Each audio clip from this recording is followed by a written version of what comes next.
আসসালামু আলাইকুম রহমতুল্লাহি ওবরাকাতুহু। আমি ফরিদ আপনাদের সম্মুখে একটা ভিডিও নিয়ে আসলাম যে শিশুরা অতিরিক্ত কান্নাকাটি করে এর মূল আসল কারণ কি এবং কান্নাটাকে কিভাবে থামানো যাবে দ্রুত তদবির করে রুকিয়া চিকিৎসার মাধ্যমে। আপনি মক্কেল দিয়ে কাজ করাবেন না, আপনি ঝাড়ফুঁকের কাজ করছেন, তেল পানির কাজ করছেন। যারা মক্কেল দিয়ে কাজ করছে তারা তো সিস্টেম জানেই যে জিন দিয়ে বাচ্চাগুলোকে চেক আপ করা যায়। অনেকে আবার তুলা রাশি দিয়ে চেক করে, অনেকে সায়েদ নামা চেক করে। যার যেটা অগ্রগতিতে ভালো লাগে কাজগুলো সেই হিসাবে কাজ করে। তো বাচ্চাকে দ্রুত থামাতে চাইছেন কিভাবে? জিনের সমস্যা হোক, জাদুর সমস্যা হোক বা শারীরিক সমস্যা হোক না কেন, যে বাচ্চা কান্নাকাটি বেশি করছে তাকে দ্রুত থামাবেন কি করে? সূরা মুমিনুনের শেষ 4 আয়াতকে আপনি 4 বা 3 বার পড়বেন। আর ডান কানে আপনি আজান দিবেন উচ্চস্বরে, আর বাম কানে দিবেন। যত বড় জিনের আসর থাক না কেন, এই বাচ্চা দ্রুত আপনার চুপ হতে বাধ্য হবে। কারণ যদি জিনের সমস্যা থাকে, এই সূরা মুমিনুনের শেষ 4 আয়াত ওই বাচ্চাটার উপর আপনার হেসারের মতো কাজ করবে, তাবিজের মতো কাজ করবে।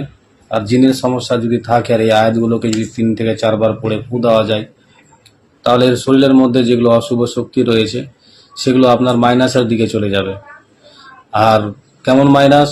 যদি ঊর্ধ্বগামী তার মেজাজ গরম থাকে, মেজাজটাকেও আপনার ঠান্ডা করে দিবে, অচিরে আপনার ঠান্ডা করে দিবে।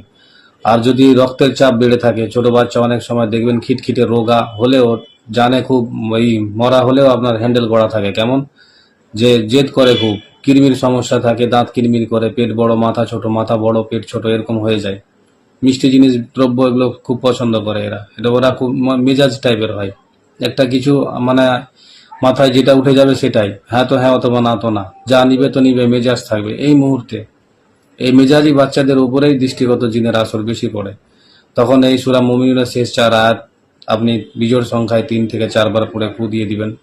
তার খিটখিটে মেজাজ বা আপনার কিরমির জন্য হোক বা আর কিছু সমস্যার জন্য হোক, কিছুক্ষণের জন্য আপনার বাচ্চাকে শান্ত করতে পারবেন এই আয়াতটা পড়ে। তারপরে আপনার কিছু সমস্যা রয়েছে যেগুলো আপনি কোনো জায়গায় যাচ্ছেন, কোনো রাস্তা খুঁজে পাচ্ছেন না, তো সেইখানে আপনি আজান দিলে আপনার পথ খুঁজে বের হওয়ার সম্ভাবনা থাকবে, বের হবে। তো এইখানে আপনি আপনার যখন বাচ্চাকে নিয়ে পেরেশানিতে থাকছেন, রাতের বেলা কোথায় যাবেন চিন্তায় পড়ে গেছেন, তো আপনি উচ্চ স্বরে আজান দিতে হবে এমনটা জরুরি নয়। আপনি কানে কানে হালকা হালকা করে আস্তে আস্তে করে আজানটা তার কানে দেন। এমন জোরে দিবেন না যে কানের পর্দা না ফেটে যায়।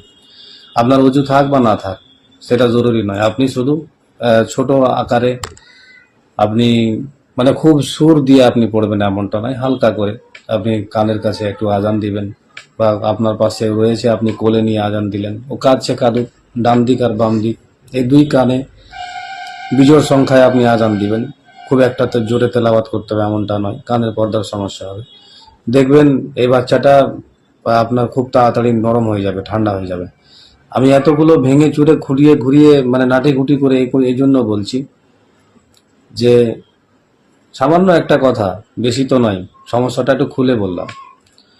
এর মধ্যে অনেক বিতর্ক রয়েছে, বাচ্চাদের মধ্যে কেন কাঁদে, কি কারণে কাঁদে, রাত্রে স্বপ্ন দেখে হঠাৎ চমকে উঠে যায় এই জন্য কাঁদে, তারপরে সকালে খেলাধুলা যেটা করলো সে নেশাটা রাত্রেও তার মাথার উপরে ঘুরতে থাকে, পড়াশোনার চাপ থাকে, মাস্টারদের প্রতি একটা থাকে, ভালোবাসা থাকে না, তাদের ইচ্ছা করে না, খাওয়ার প্রতি চাহিদা কমে যায়, মাছ মাংস না হলে খেতে বসে না, মায়া মমতা একটু মায়ের দিকে বেশি টান যায়, অনেকের বাচ্চার বাবার দিকে বেশি টান যায়, এগুলো নিয়ে বেশি ওরা ভাবনা চিন্তা বেশি করে।